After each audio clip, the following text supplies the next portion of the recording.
Hello friends, income tax के cases की series में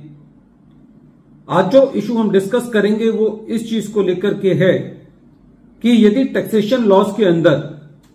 जैसा कि हमारी सीरीज डायरेक्ट टैक्सेस की है, इसके अंदर यदि लेजिस्लेचर दो ग्रुप्स के बीच में कोई डिस्टिंक्शन करता है, उदाहरण के तौर पर सेंट्रल गवर्नमेंट और स्टेट गवर्नमेंट एम्प्लॉयज को कुछ ज्यादा इनकम टैक्स एक्ट के अंदर बेनिफिट दिए गए हैं in comparison to the other employees, तो क्या ये जो डिफरेंट ट्रीटमेंट दिया गया है इनकम टैक्स एक्ट के अंदर डिफरेंट क्लास ऑफ एम्प्लॉयज को, क्या ये article 14 of the constitution of India का उल्लंघन है? प्रेजेंट केस में यही चीज पटना हाई कोर्ट ने डिसाइड की। केस का नाम है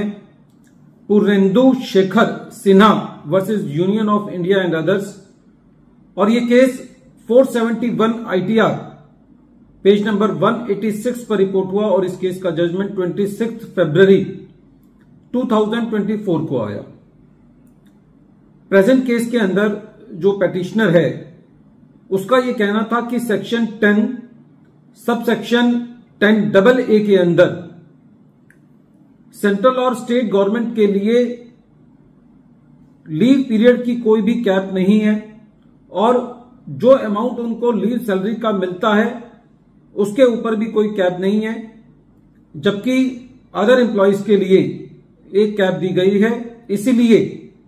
ये article 14 of the constitution of India जो कि इक्वालिटी की बात करता है, ये उसके मुताबिक नहीं है और पेटिशनर ने इस चीज को पटना हाई कोर्ट में चैलेंज किया। जब ये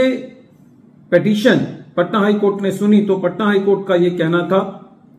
कि टैक्सेशन लॉ के अंदर जो इक्वालिटी क्लॉज है वो पूरी तरीके से लागू नहीं होती। स्टेट के पास ये वाइड डिस्क्रिशन होती है कि वो किसी मैटर के ऊपर क्लासिफिकेशन कर सकता है टैक्सेशन पर्पसेस के लिए। पटना हाई कोर्ट का यह भी कहना था कि लेजिस्लेचर के पास पूरी फ्रीडम है कि वो एक ग्रुप ऑफ पर्संस बना सकता है, ग्रुप ऑफ प्रॉपर्टीज बना सकता है जिनके ऊपर लेजिस्लेचर टैक्स लगाना चाहता है। तो ऐसी परिस्थिति में वो ये ग्रुप ये नहीं कह सकता कि ये टैक्स खाली हमारे ऊपर लगाया गया है। पटना हाई कोर्ट ने यह कहा कि जो ग्रुप अलग अलग बनाए जाते हैं लेजिस्लेचर के द्वारा, उदाहरण के तौर पर सेक्शन 10 सब सेक्शन 10AA में जो कि सेंट्रल और स्टेट गवर्नमेंट एम्प्लॉयज का एक ग्रुप बनाया गया है और बाकी एम्प्लॉयज को दूसरे ग्रुप में रखा गया है, और जो ग्रुप बनाए गए हैं यदि उसके अंदर इक्वालिटी है तो ये नहीं कहा जा सकता कि आर्टिकल 14 के मुताबिक डिस्क्रिमिनेशन हुआ है। पटना हाई कोर्ट का यह कहना था कि सेक्शन 10 सब सेक्शन 10AA के अंदर जो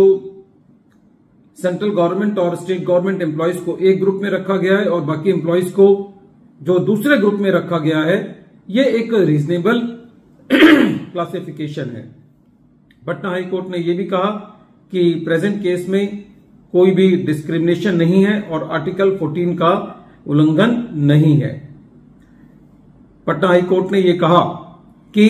प्रेजेंट केस के अंदर जो अदर एम्प्लॉयज हैं उनके बारे में यह नहीं कहा जा सकता या उनको सेंट्रल गवर्नमेंट और स्टेट गवर्नमेंट के साथ पार्टी पे नहीं रखा जा सकता, और यदि उनको पार्टी पे नहीं रखा जाता है तो ये नहीं कहा जा सकता कि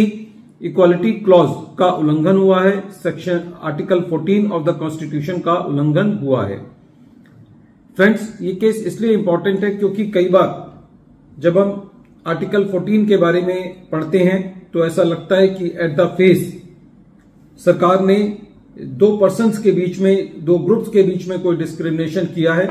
लेकिन यदि ये डिस्क्रिमिनेशन टैक्सेशन लॉज में है, कोई पर्टिकुलर ग्रुप लेजिस्लेशन ने क्रिएट की है लेकिन उन ग्रुप्स के अंदर समानता है, तो फिर यह बात नहीं कही जा सकती कि आर्टिकल 14 का उल्लंघन हुआ है। तो प्रेजेंट केस में पटना हाई कोर्ट ने एसएससी के इस प्रोविजन के चैलेंज को खारिज किया और ये कहा कि प्रेजेंट केस में आर्टिकल 14 का वायोलेशन नहीं हुआ है। वीडियो के अंत में एक बार फिर मैं केस का नाम रिपीट कर रहा हूं। केस का नाम है Purendu Shekhar Sinha versus union of India and others, और ये केस 471 ITR पेज नंबर 186 पर रिपोर्ट हुआ। इस केस का जजमेंट 26 फरवरी 2024 को आया। Thank you friends.